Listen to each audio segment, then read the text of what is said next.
When love's must be broken just to have a place to stay. When love just must pay for never still put the other way. If you have to be a criminal to put food upon your plate, oh, you're living in a failed state.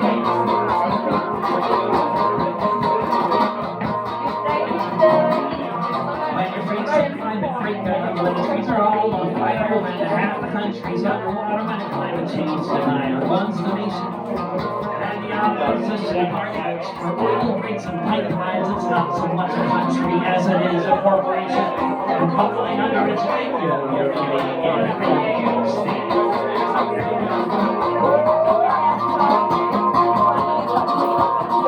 When your nation is an empire, so make people look back and your skin hearts of consensus, walking beneath the spell, 700 billion before the years, and on a military budget to make America great, you're living in a failed state.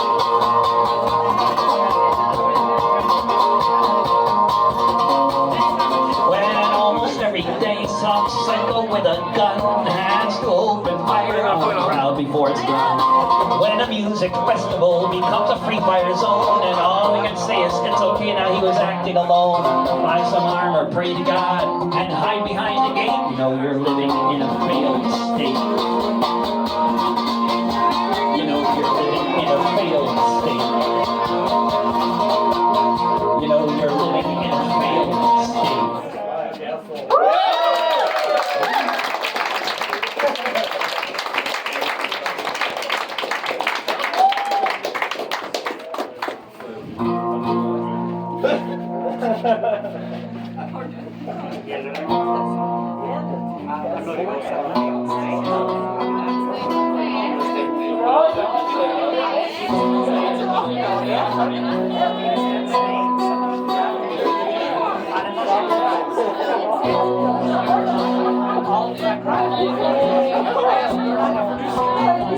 This machine is dangerous. It communicates. It can carry means. It can destabilize a state. It can carry rumors, whether they're true or not. It can sow discord like an agent or a bot. It can bring people together. It can unify, or it can spread half-truths and lies. This machine is dangerous. It can light a fire. There you go, limit to what it can inspire. Bring a person to the edge of sanity and back. It can mobilize a mob to attack. It can fire ammunition with each swing of a pick, faster than Jackie Chan can kick.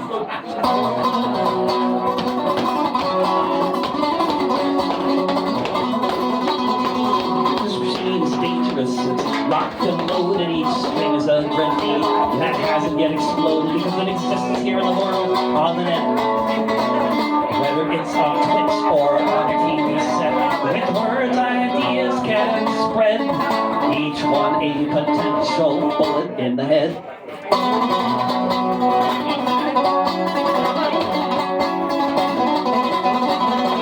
This machine is dangerous. It can make you dance. It can make you feel like maybe you have a chance. It can sell a brand of ketchup. It can save your soul. It can create division if the vision is the goal. It can build a movement or it can call it out. One thing at least there is no doubt. This machine is dangerous.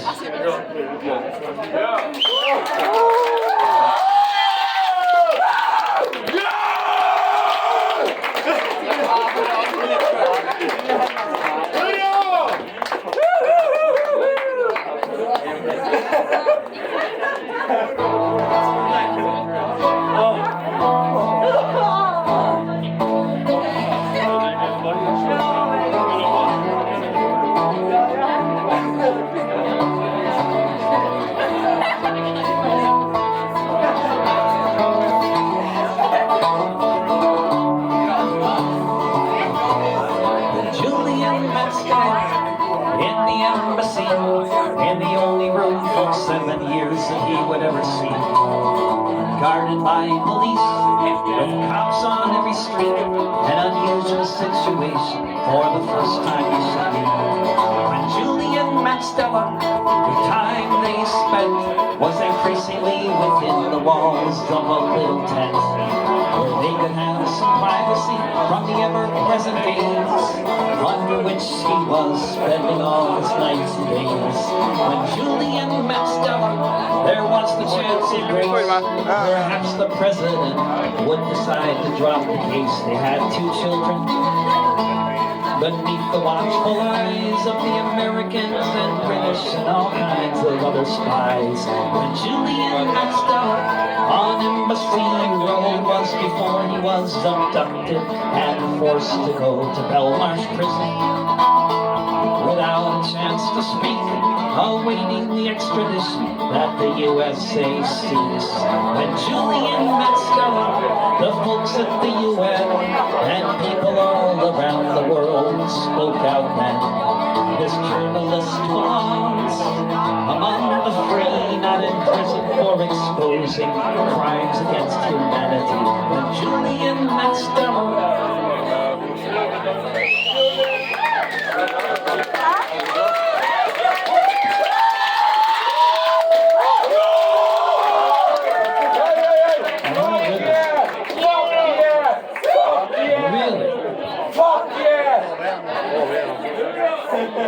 Fuck yeah, David Rovics!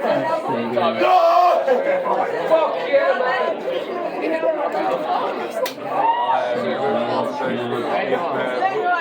Alright, here's a song about, according to all the historians of Wales, the first time a red flag was flown as a symbol of revolution was in 1831 in Wales, of course. 1831, the age of industry begun. For the working folk of Wales, life was short. With wages cut again, it was only sensible that then folks took over, shut down the debtors' court. The gentry pulled the wire, told their men to open fire and restore the rule of their estate. But as the night descended and the battle ended, the soldiers had all fled behind a gate. They chanted cheese and bread, and our children must be fed in the days when Wales rose against the crown. They chanted cheese and bread with a bloody loaf above their heads when the red flag flew over the town.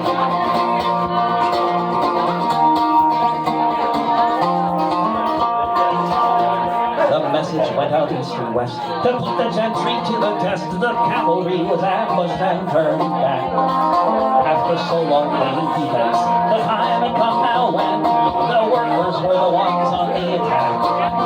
They chanted cheese and bread, and our children must be fed in the days when Wales rose against the crown.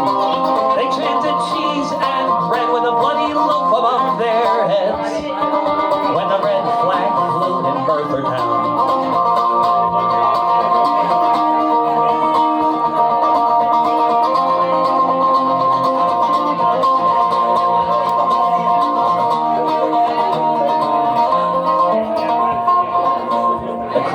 Soldiers by the store, order was restored.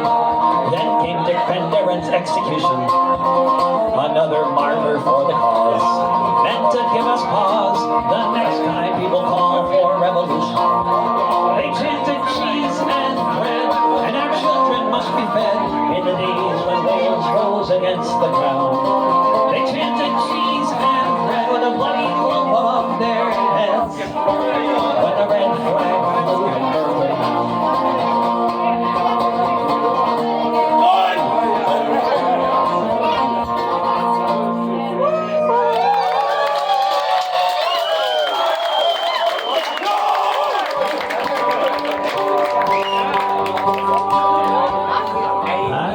So were my parents.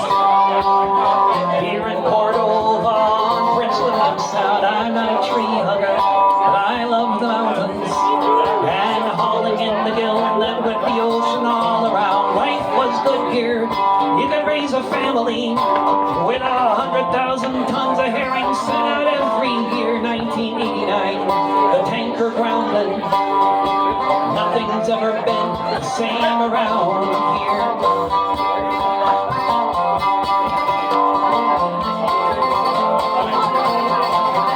Senator Stevens said, not one drop of oil would spill on Alaska's shores, and if it happened, it would be cleaned up.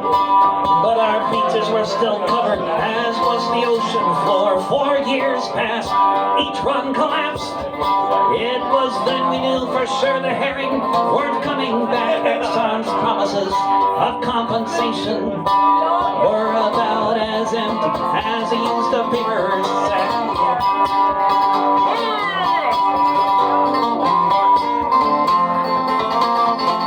It was August 20th, 1993, when we fishermen decided something must be done. We packed some groceries, we made some batters, headed out to Valdez Narrows beneath the midnight sun. 100 vessels took to the water, pushed through a storm and to the Valdez Sea. We lined up our boats, formed a blockade, and we waited for whatever might be.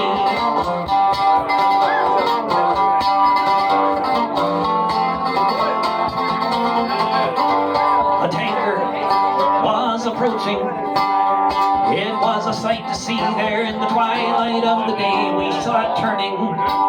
We all cheered and cried as tanker after tanker after tanker turned away. A Coast Guard gunship from Seattle would take 3 days to get up to the sound. We held the line till then we went back home to Cordova, to this hallowed oil ground. I am a fisherman, so were my parents, here in Cordova on Prince William Sound.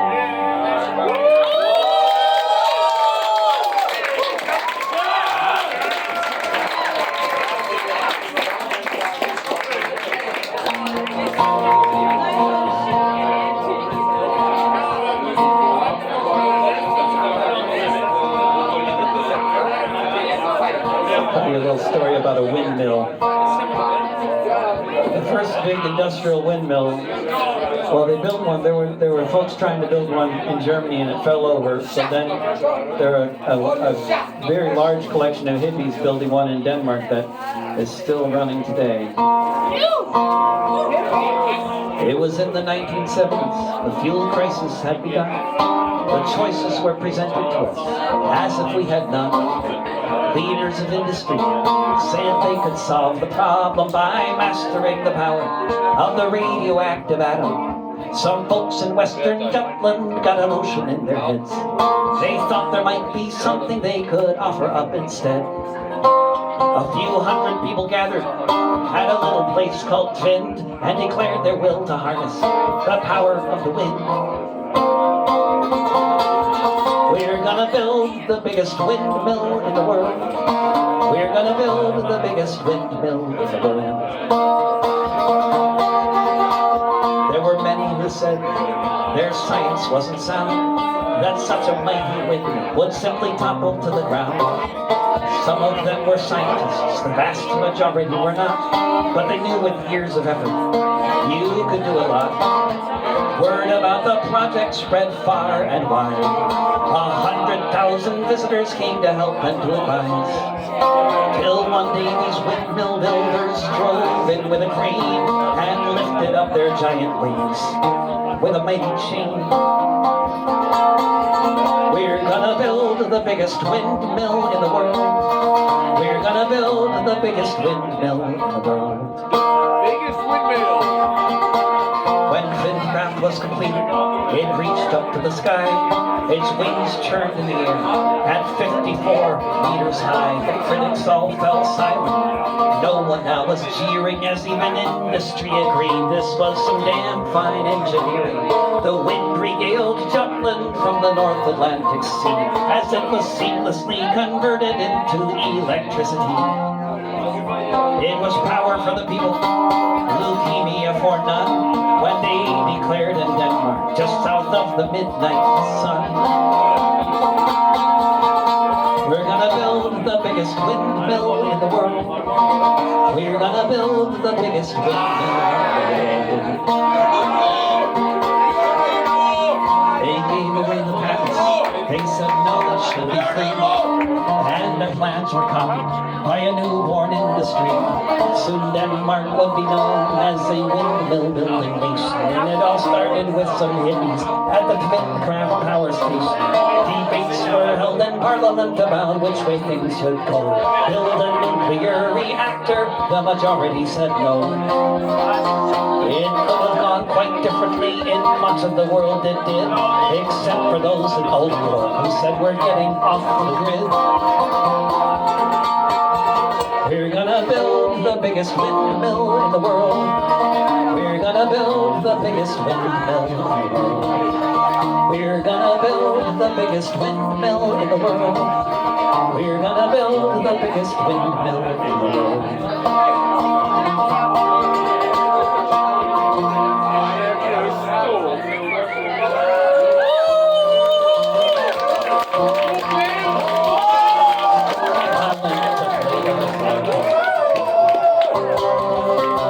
I went to play at the playground to do things I like so much.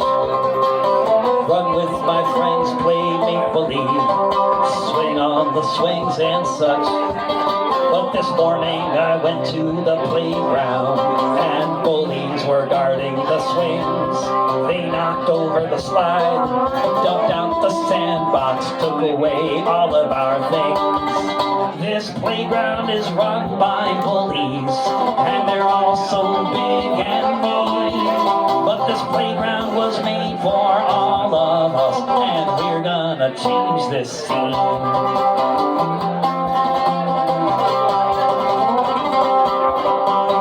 All of us were scared of the bullies. They were so big and we were so small.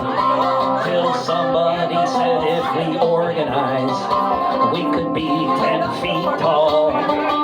We stood on each other's shoulders, put blankets over our heads.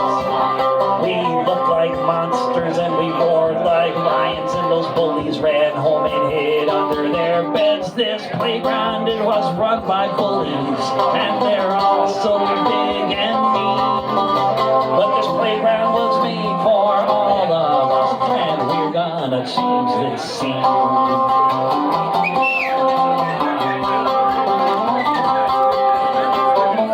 Well, we got that playground back, but then we looked across the street, saw the sewage plant belching out smoke, poisoning the ground under our feet. It's giving us all asthma, and the hour is getting late. So we marched across the way, and we blocked that factory gate. 'Cause this world is run by bullies, and they're all so big and mean. But this world was made for all of us, and we're gonna change this scene. This world is run by bullies, and they're all so big and mean. But this world was made for all of us, and we're gonna change this scene.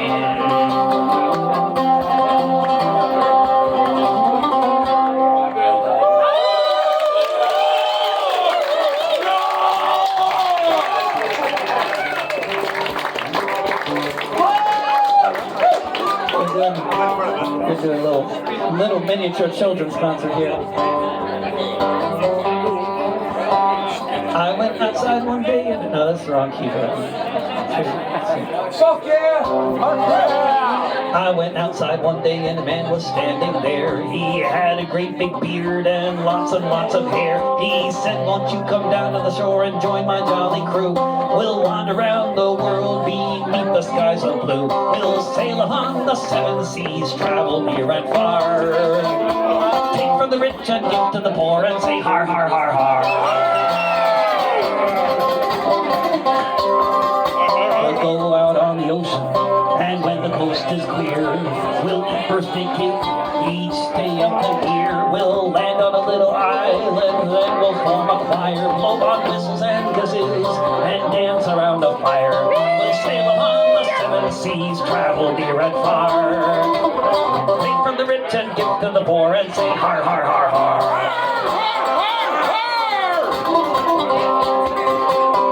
If we see the Navy, we will shout with pride. We are scary, hairy pirates, so you better run and hide. We'll stamp our feet upon the floor and our peg legs too. We'll take your stolen treasure, cause that's what pirates do. We'll sail on the seven seas, travel near and far. Take from the rich and give to the poor and say har, har, har, har. We'll sail on the seven seas, travel near and far. Take from the rich and give to the poor and say har, har, har.